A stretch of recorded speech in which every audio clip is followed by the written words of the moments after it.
Hi everyone, my name is Maddie and I would like to welcome you to my talk about mycorrhizal fungi. Please sit back and relax and ponder some questions with me. Do you ever wonder what lies beneath the soil surface? Or maybe you wonder how some plants grow in the most barren of regions. I think the answer might surprise you. In this talk, you will learn about how the plants and the trees around you grow and develop. It all started 460 million years ago. Plants formed a relationship with the mycorrhizal fungi beneath the soil surface. This is called symbiosis. And if you don't know, symbiosis is a type of interaction between two different organisms where their close physical association serves as a great advantage to both individuals. Plants and fungi have been associated with each other for a very long time, and the oldest trees have the largest mycorrhizal fungi networks. Plants and fungi have been associated together with each other since before you, your parents, and your grandparents' parents were even born. That's a long time, where neither can survive without the presence of the other.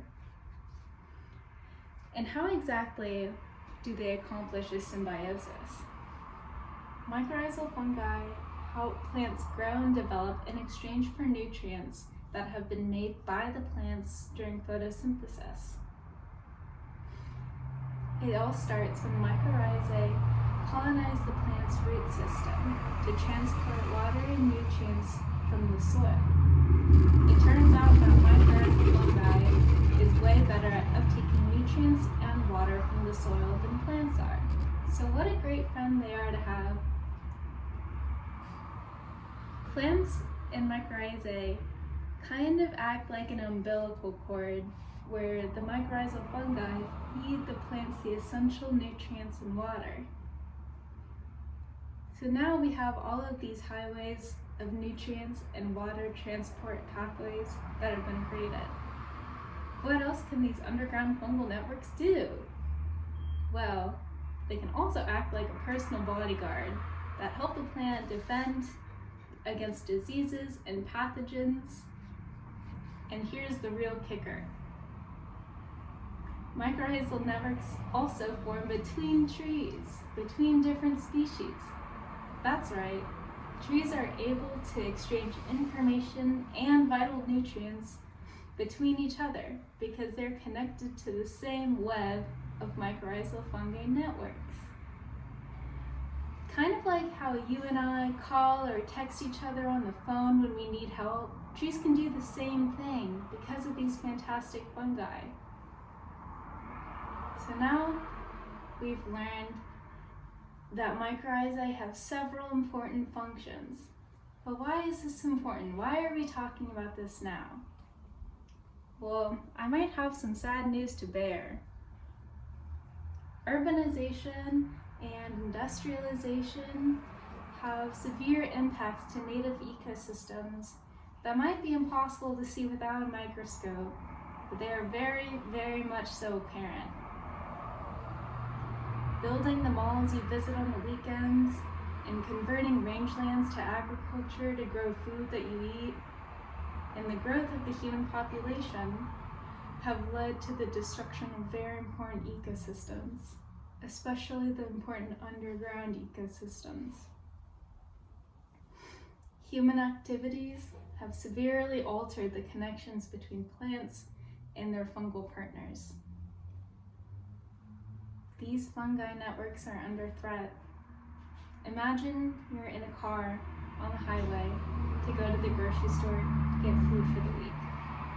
And all of a sudden, all the roads and the highways all collapse, and you can't get to the grocery store. How will you get ingredients to make sandwiches or pancakes in the morning? Now, I don't want you to lose hope yet, but let me tell you how plants can still wake up and eat breakfast every morning with your help. replanting mycorrhizal spores in the soil can help grow sturdy plants and reinvigorate the landscape. You can buy mycorrhizal fungi spores at the gardening store and apply it in your backyard, kind of just like fertilizer. And how do we know this is successful? I bet you're wondering, why would I ever do this? And does it even work?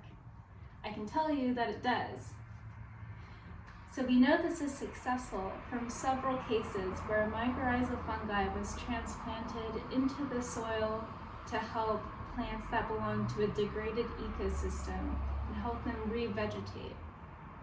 For example, a case study from a coastal dune ecosystem where the dunes were severely eroded from waves crashing onto the dunes really hurt the vegetative composition in the area.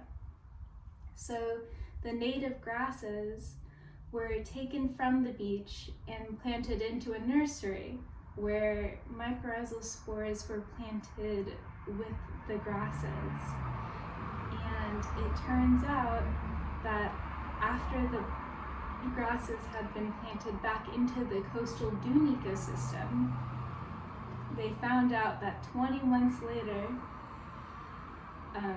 the grasses were 219% larger, the roots had 81% more growth, and the grasses were 64% taller than the grasses without the mycorrhizal fungi.